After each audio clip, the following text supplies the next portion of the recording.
우리 잠깐 기도하도록 하겠습니다.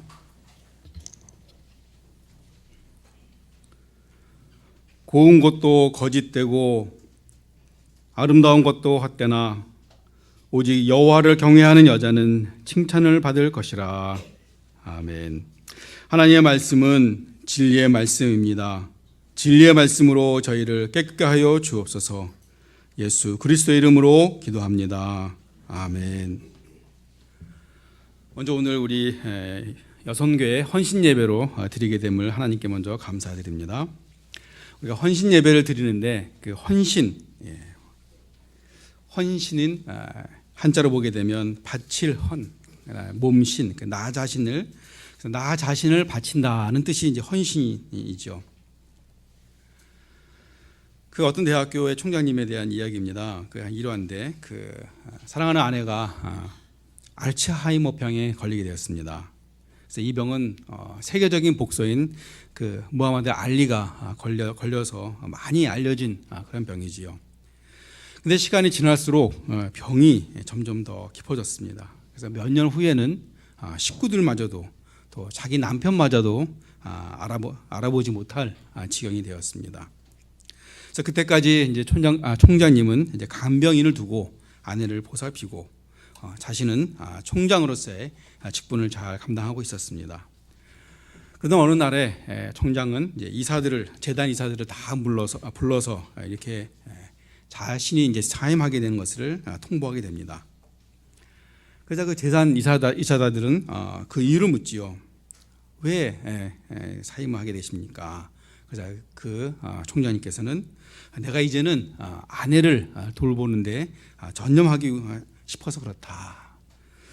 그자 이 이사진들은 총장님을 굳고 말리죠. 왜냐하면 총장직을 잘 수행하는 그런 총장님이었기 때문에, 유능한 총장님이었기 때문에 이사들은 그 사표를 반려하면서 설득을 합니다.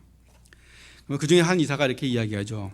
총장님, 사모님은 총장님을 알아보지도 못합니다. 그리고 그 간병인이 전문적으로 잘 보살펴야 됩니다라고 이렇게 이야기합니다. 그자 총장님은 이렇게 대답을 했다고 합니다.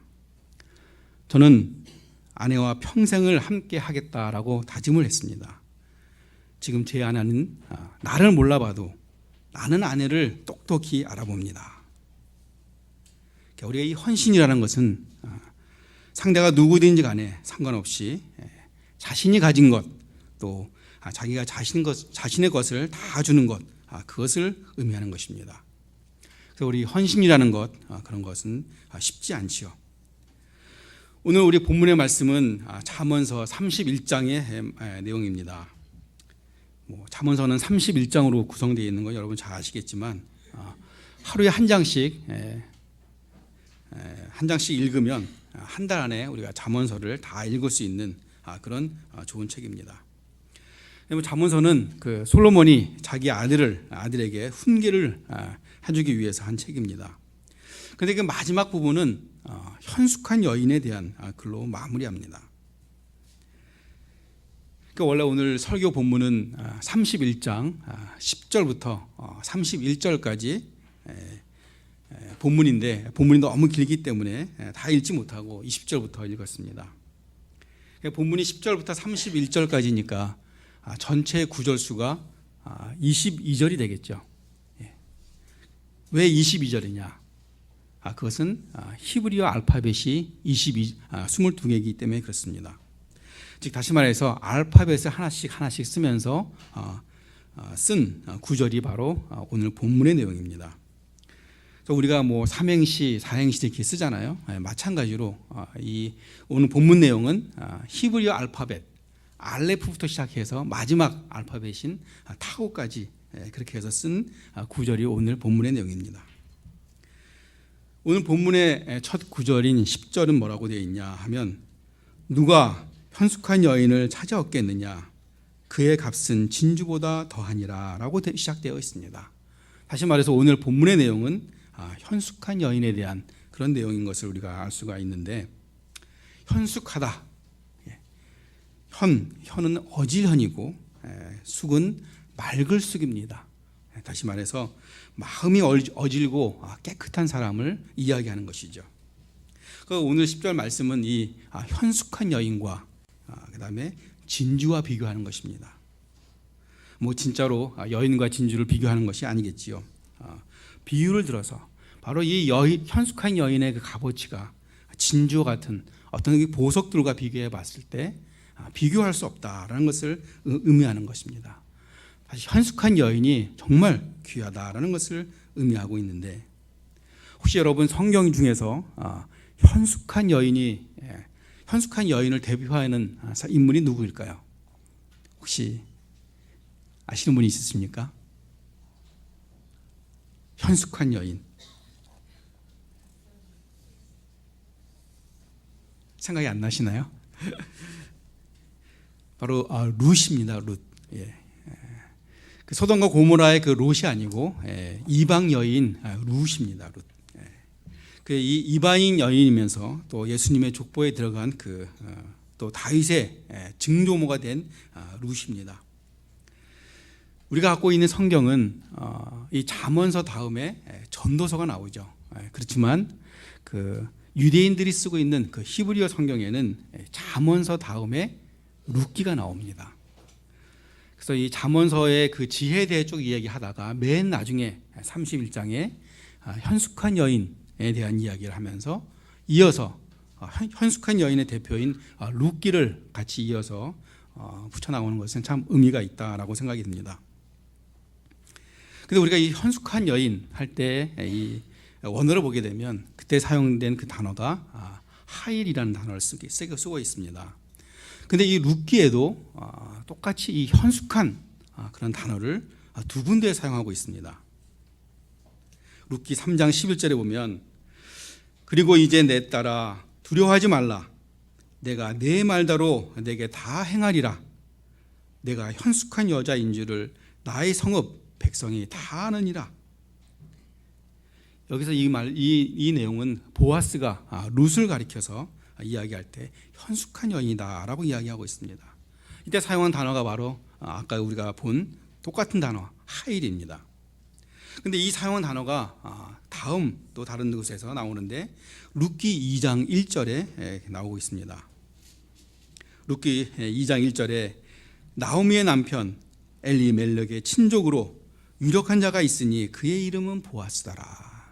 그러니까 보아스에 대한 설명을 하면서 또 똑같은 이런 단어를 쓰고 있습니다.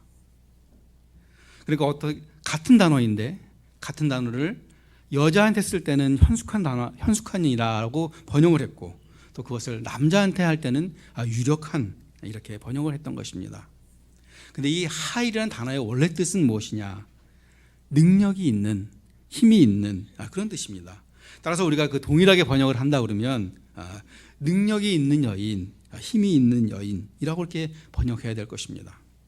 어쨌든 간에 오늘 본문에 나오는 그 현숙한 여인에 대해서 이야기하고 있습니다. 근데 이 현숙한 여인에게는 세 가지 특징이 있습니다. 오늘 본문의 내용에 보면 그 첫 번째가 근면입니다. 현숙한 여인은 아주 부지런하였습니다. 오늘 우리가 본문이 길어서 읽지 못했지만 13절부터 15절에 보면 현숙한 여인에 대해서 기록되어 있습니다. 제가 읽도록 하겠습니다. 그는 현숙한 여인을 이야기하죠. 그는 양털과 삼을 구하여 부지런히 손으로 일하며 상인의 배와 같아서 먼 데서 양식을 가져오며 밤이 새기 전에 일어나서 자기 집안 사람들에게 음식을 나누어 주며 여종들에게 일을 정하며 맡기며, 이 현숙한 여인은 손을 부지런히 일을 하고 또 먼 데서 식구들을 위해서 양식을 가져오고 또 아침이 새기 전에 일찍 일어나서 또 그 일을 음식을 나눠주고 여종들에게 일을 정해주는 정말 열심히 일을 하는 그런 여인입니다. 이어서 16절부터 19절에도 계속해서 아주 부지런한 그 현숙한 여인에 대해서 이야기하고 있습니다. 16절 좀 띄워주시겠습니까? 자, 우리 그러면 오늘 여성교회 헌신 예배니까 우리 여성교회 회원들만 한번 읽어보도록 하겠습니다. 16절 시작.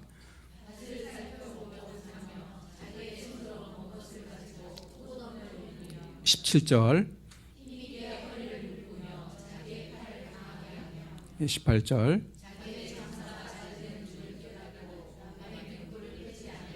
19절, 예, 16절부터 19절도 역시나 그 현숙한 여인이 얼마나 부지런히 일을 하는가에 대해서 이야기하고 있습니다. 참으로 이 현숙한 여인은 하는 일을 보면 참으로 많은 일을 하죠. 밭을 살펴봐서 밭을 사기도 하고, 또 포도원을 일구기도 하고, 또 허리를 묶어서 자기 팔을 강하게 하고, 또 밤에는 불을 끄지 않고 일을 하며, 또 이렇게 정말 슈퍼우먼 같이 일을 합니다. 그럼 이렇게 일을 하는 동안에 남자들은 무엇을 하고 있나요? 여기서 이야기하고 있는 이 현숙한 여인이라는 것은 꼭 여인만을 의미하는 것은 아닙니다. 우리가 종종 그 지혜를 의인화할 때 여성으로 표현을 합니다. 마찬가지로 이 현숙한 여인은 지혜로운 사람을 이야기하는 것입니다.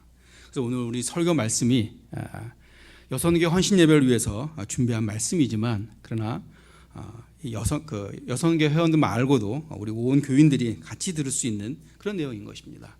왜냐하면 현숙한 여인, 바로 지혜로운 사람을 의미하는 것이기 때문인 것입니다. 이 현숙한 여인이 이렇게 많은 일을 하게 되는데, 그러면 우리가 여기서 그 노동에 대해서 한번 생각을 해봐야죠. 아담이 에덴 동산에 있을 때 노동을 했을까요? 아니면 그 동산을 이렇게 유유자적 거닐면서 배가 고프면 나무에 있는 실과를 이렇게 따서 먹고 그렇게 지냈을까요? 아마도 그 에덴 동산이 우리가 파라다이스라고 생각하니까 아마도 노동을 안 했을 것 같죠? 예. 그러나 우리 창세기 2장 15절에 보게 되면 아담이 경작을 했다라고 하고 있습니다. 예. 다시 말해서 아담은 타락 전에 이미 에덴 동산에서부터 노동을 한 것입니다. 그러나 타락 전에 그 노동은 즐거움과 기쁨의 노동이었던 것입니다. 그러나 타락한 후에는 그 노동이 저주와 괴로움의 노동으로 바뀐 것입니다. 심지어 땅도 같이 저주를 받아서 가시덩굴과 엉겅퀴를 내서 이 아담이 이마에 땀을 흘려야만 그 소산을 먹을 수 있을 정도로 그렇게 노동은 바뀐 것입니다. 우리 현숙한 여인의 첫 번째 특징은 무엇이냐? 바로 근면해서 열심히 일을 한다는 그 사실입니다. 두 번째 특징은 현숙한 여인은 베푼다는 것입니다. 우리가 조금 전에 살펴본 대로 현숙한 여인은 많은 일을 했습니다. 당연히 소출이 많이 있겠지요. 근데 그 여인은 그 소출들을 자기와 자기 가족들을 위해서만 쓴 것이 아니라 바로 다른 사람을 위해서 사용했던 것입니다. 우리가 같이 읽었던 20절을 보게 되면 그는 곤고한 사람에게 손을 펴며 궁핍한 자를 위하여 손을 내밀며 라고 되어 있습니다.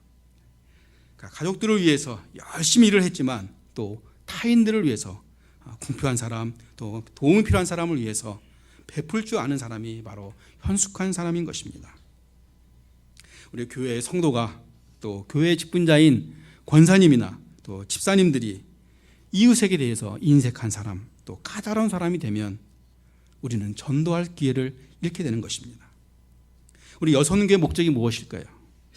물론 교회를 위해서 봉사하는 것도 중요합니다. 그러나 선교회이기 때문에 우리는 선교하고 전도하는 것이 참으로 중요한 것입니다. 근데 전도하고 선교할 그 기회를 잃게 된다면 그것은 참으로 안타까운 일이 아닐 수가 없습니다. 따라서 현숙한 여인이 남에게 잘 베풀듯이 그렇게 함으로써 전도의 기회를 많이 얻는 우리 여성교회 여러분들이 되시기를 바랍니다. 아브라함도 또 나그네를 잘 대접하다가 천사를 대접하는 그런 축복을 누렸던 것입니다. 현숙한 여인의 두 번째 특징은 타인을 잘 섬기는 것입니다. 이제 세 번째로 현숙한 여인의 세 번째 특징은 무엇일까요? 그것은 아름다움입니다. 우리 모든 여자는 다 아름다워 싶어하고 아름다운 사람이 되고 싶어하지요. 그것은 당연한 것입니다. 근데 성경에서 말하고 있는 그 아름다움이란 무엇일까요? 방에 가만히 앉아서 얼굴에 분을 침만 칠하는 그런 것을 의미하는 것은 아닙니다. 성경에 나오는 여인들은 하나같이 일하는 여성들이었습니다. 아브라함의 아내 사레는 창세기 18장 6절에 나그네를 위해서 반죽을 빚어 떡을 만들었습니다. 또 이삭의 아내 리브가는 물을 기르러 갔다가 신랑과 연관된 사람을 만났습니다. 또 야곱이 사랑했던 그 라헬은 양치기 여인이었던 것입니다. 또한 현숙한 여인의 대명사인 룻은 이방 여인이지만 두 아들을 잃고 과부가 된 나오미를 위해서 밭에 나가서 추수하고 남은 것을 주우며 그 시어머니를 잘 공경한 그런 여인이었던 것입니다. 현숙한 여인의 세 번째 특징은 바로 아름다움이었습니다. 오늘 본문의 가장 중요한 구절이 30절입니다. 고운 것도 거짓되고 아름다운 것도 헛되나 오직 여호와를 경외하는 여자는 칭찬을 받을 것이라. 곱고 아름다운 것, 그것은 시간이 지나면 지나가게 되어 있습니다. 아름다운 아무리 예쁜 꽃이라도 열흘이 지나면 다 진다고 하였습니다. 그럼 진정한 아름다움은 무엇인가요? 바로 그것은 여호와를 경외하는 것입니다. 잠언서 서두에도 1장 7절에 보면 여호와를 경외하는 것이 지식의 근본이거늘 이라고 이야기했습니다. 즉 다시 말해 여호와를 경외하는 것, 그것이 진정한 아름다움인 것입니다. 이제 결론을 맺도록 하겠습니다. 한 등대지기가 있었습니다. 암벽 해안에서 일하는 그런 등대지기인데 그는 한 달에 한 번씩 기름을 받아다가 등대불을 밝히는 일을 하였습니다. 그 등대가 이제 마을에서 좀 멀다 보니까 가끔 손님들이 자주 놀러 옵니다. 그 하루는 어떤 여자가 자기가 난방이 필요하다고 그래서 기름을 달라고 합니다.